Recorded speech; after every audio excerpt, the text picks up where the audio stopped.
Les mouvements.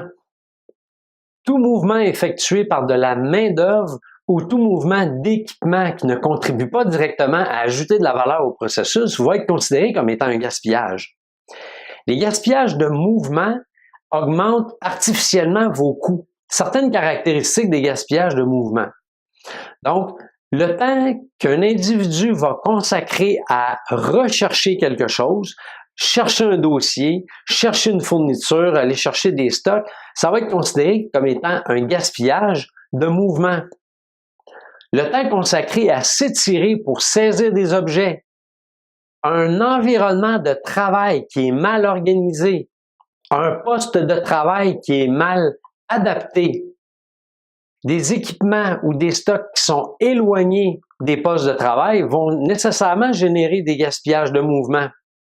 Autre gaspillage de mouvement qui est un petit peu plus subtil, c'est une apparence d'être occupé pour ne pas aller aider quelqu'un d'autre ou pour ne pas faire ce qui est requis.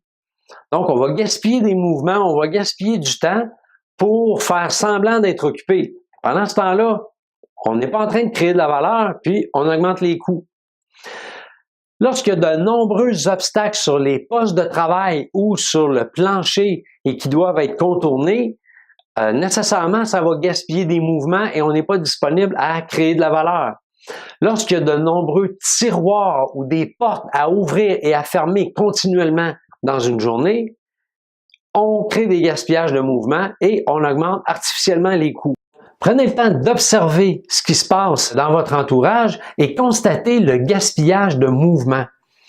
Ensuite, faites le lien avec les coûts associés à ça et vous allez constater que le gaspillage de mouvement est très présent dans les organisations et c'est tout à votre avantage de les éliminer parce qu'il va réduire vos coûts.